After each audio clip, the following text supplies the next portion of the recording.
Babe of the day. Babe of the day. Caroline Munro.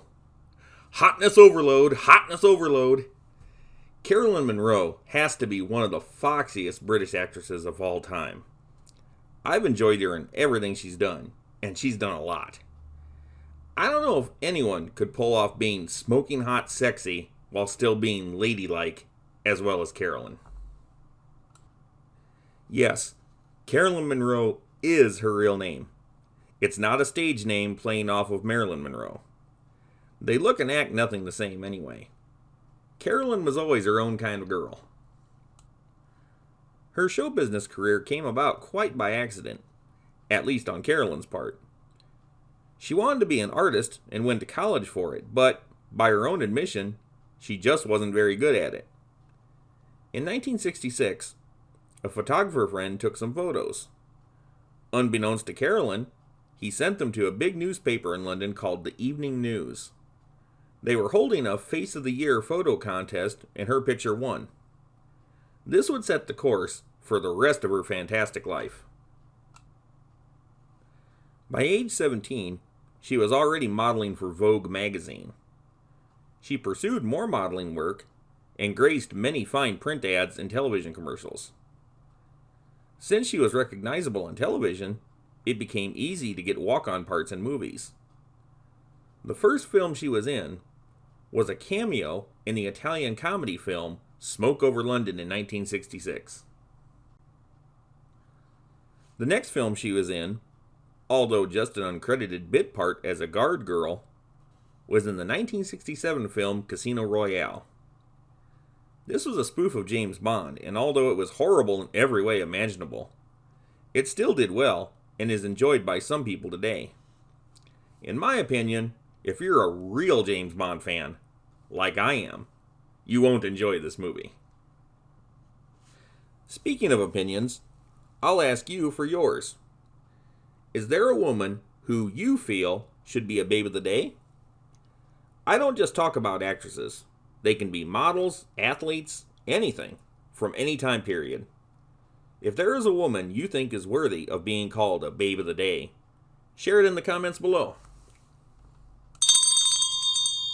One of Caroline's print ads led to a screen test for Paramount Studios in America. She got a 1-year contract. It's always been very hard for most British actresses to get their chance to shine in America. On the scope of things, Caroline did it very quickly. Her first American film was A Talent for Loving in 1969. It was a Western comedy movie where she played the daughter of screen legend Richard Widmark. At this point, it was plain to see Caroline Munro was going places. She didn't break away entirely from British films, nor did she become a mainstay in American productions. What happened, though, is that she continued to be put with big stars, American and British, in many, many movies that people like to watch. In 1971, she was the deceased wife of Vincent Price, seen only in photos, in the horror comedy film The Abominable Dr. Phibes. She was also in the sequel the year after that called Dr. Phibes Rises Again.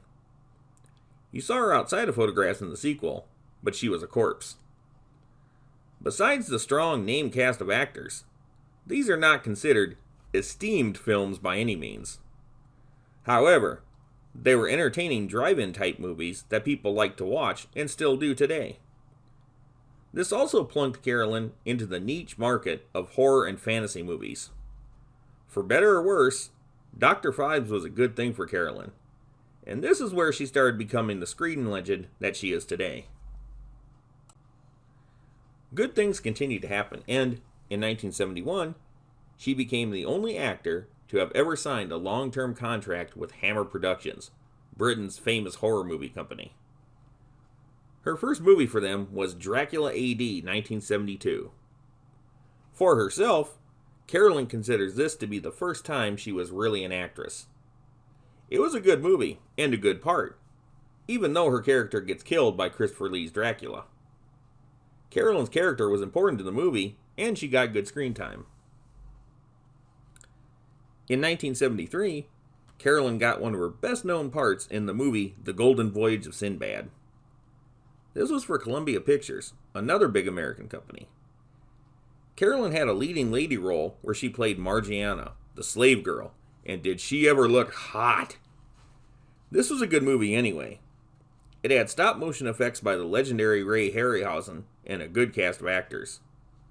This did well in theaters, and is still well liked today. Even though there have been a number of Sinbad productions after this particular movie made it hard for any of them to get that popular. There was a very good TV series of Sinbad in the 1990s, and it was doing well, but got canceled all too early due to TV politics. As it remains, The Golden Voyage of Sinbad is still one of the best known efforts of the character, and Caroline Munro was a huge reason for its popularity. Her second and last horror movie for Hammer was Captain Kronos, Vampire Hunter in 1974. In this movie, she was a leading lady again and played Carla, the barefoot gypsy. The movie was unique in that it combined swashbuckling action with horror. It has since become a cult classic, no doubt because Carolyn was in it. At the time, it wasn't all that well received because it wasn't as good as her Dracula or Sinbad movies, and it didn't have as strong of a cast. Once again, though, it played up to putting Carolyn in exotic outfits, and she wore them well. Carolyn could have worked more for Hammer, but she ended up turning down a lot of roles for them. Why? She didn't have an attitude problem or anything like that. They wanted her to do nudity, and she absolutely refused to go that route. If Hammer had pulled back on their nudity demands, Carolyn would have been in a lot more of their movies, and it would have been the best thing for both parties. She would have become an even bigger star, and Hammer would have made more money. In 1975, Carolyn appeared in another horror movie called I Don't Want to Be Born, although it was a supporting part. Joan Collins was the star. It didn't do well, and still isn't very memorable, despite the fact that it had a really good cast of name actors. Her next movie, however, would give her another iconic role. At the Earth's Core was released in 1976. It was a fantasy/science fiction film, and it was yet another movie she did that blended American and British actors. Carolyn was a leading lady again and played Princess Dia, another hot babe in the skimpy outfit. The leading male stars were Doug McClure and Peter Cushing. The movie made a profit, but wasn't a smash success at the time. Critics tore it up, but they're always jerks anyway. The movie became a big cult favorite for a few reasons. When I was a kid growing up in the 80s and 90s, this movie was shown on TV a lot. It was generally shown in syndication on weekend afternoons if there was nothing else to show, but it got played frequently. It just became very familiar, like an old buddy. It was also released on home media. Doug McClure was a cool actor. You got to see Carolyn look all sexy and stuff a lot. And Peter Cushing was your go-to guy if you wanted an English actor who was always perturbed by something. The movie had all sorts of action and different monsters to see. There aren't a whole lot of movies from 1976 that people remember or like, as well as At the Earth's Core. In 1977, Carolyn reached another career milestone. She became a Bond girl for the second time. She had just a bit part in the spoof movie Casino Royale 10 years earlier. This time around, she would play the femme fatale Naomi in The Spy Who Loved Me. This was such a cool part, and even though she didn't get a lot of screen time in it, her moments are among my favorite things about this movie. First of all, The Spy Who Loved Me is one of the best known Bond movies in the entire series. The title has been parodied a lot. It starred Roger Moore, and Carolyn played opposite of him. When I said earlier that Carolyn mastered being smoking hot while being ladylike, this role is strong evidence of that statement. When you first see her, You have no idea that she could be such a menacing killer. In her last scene, it's revealed that Naomi is the helicopter pilot trying to blast James Bond off the face of the earth. Of course, Naomi meets her demise, but she was such a cool character that you wanted to see her a little longer.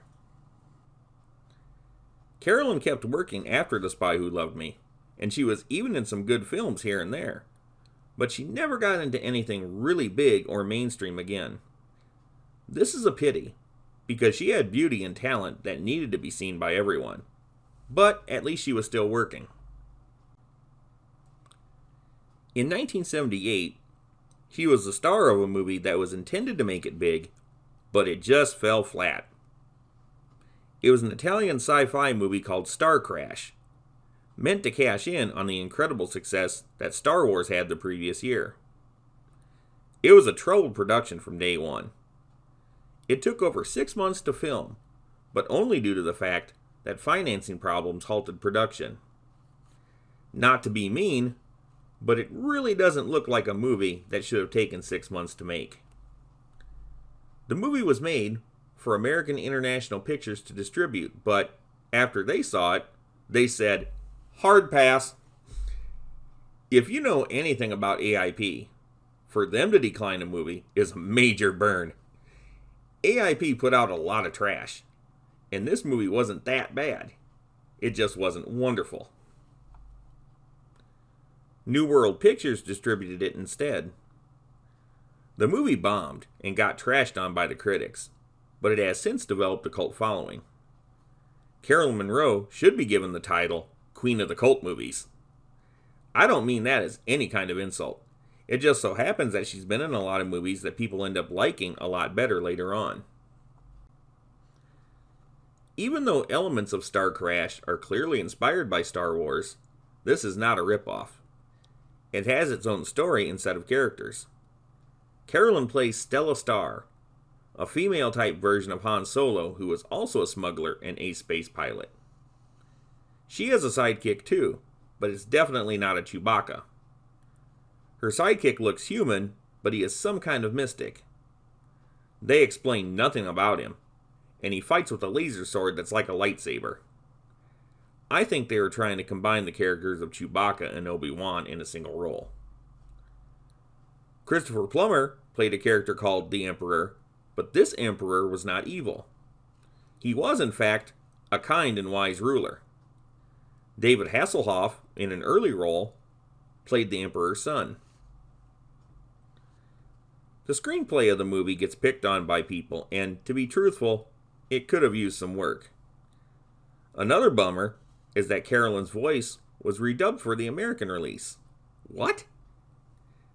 It's still entertaining to watch, but don't expect Star Wars. The highlight is that you get to see Carolyn in a funky space outfit and some other good actors. Her next movie was Maniac in 1980. It was a slasher movie with Carolyn as the lead again, with Joe Spinell, who played the bad guy in Star Crash, as the psycho in this movie. After this, she did another movie where she was the heroine and Spinell was the psycho. The last horror film was a horror comedy released in 1982. In 1984, she had a cameo as herself in the horror movie Don't Open Till Christmas. Then, in 1986, she was the main woman in the horror film Slaughter High. This was actually a good movie, but it was hard to watch Carolyn playing an unlikable character. As the story goes, Carolyn was the popular girl in high school who tricked a nerd named Marty into getting totally embarrassed. It set off a series of events that ended with Marty accidentally getting disfigured by acid. 10 years later, the ones involved with the prank have a reunion in the now abandoned school. Someone in a jester costume starts picking them off in creative ways. Carolyn is the last to get it. Although Marty is certainly not a heroic character in this movie, it's gratifying to see him get his revenge after everything he went through. My only remark is that they shouldn't have made Marty totally crazy. He deserved a better life than what he got, and although he still lives at the end of the film, it would have been better if the accident had killed him years earlier. The movie could have been better if Marty was a definite good guy, but I still like it for what it is. After this point, filmdom wasn't as kind to Carolyn. She started appearing in some movies that got little to almost no release and aren't even popular enough to be considered cult movies. She still got leading lady roles throughout the 80s, but from the 90s on, it's mostly been smaller parts. Since 1996, Carolyn has made occasional returns to acting. Generally speaking, her name is a big enough draw that it guarantees someone will watch it. Believe it or not, Carolyn never worked all that much on television. She has appeared on some shows, but for the most part, movies were her medium. She has also recorded some singles over the years, starting in 1967 and continuing on rare occasions until 1985. She's been married twice and has 2 children. Her first husband, Judd Hamilton, was a musician and even acted with his wife in 3 movies. I've got nothing bad to say about him at all. He was a cool musician and member of awesome surf rock groups like the T-Bones and the Marquettes. His brother Dan was the Hamilton in Hamilton, Joe, Frank, and Reynolds. He even made some records with Carolyn under the names of Hamilton and Munro or Judd and Miss Munro. Sadly, these two got divorced in 1982. Carolyn married again in 1990 to George Dugdale. This lasted until his death in 2020. Although her acting career has quieted down considerably since the 90s, people still love her and love watching the older movies. Among horror movie buffs in particular, she's treated like royalty. Whenever she makes a public appearance at some film convention or appears in a documentary, it's considered a big deal. She's a major get. Carolyn Munro will always be cool.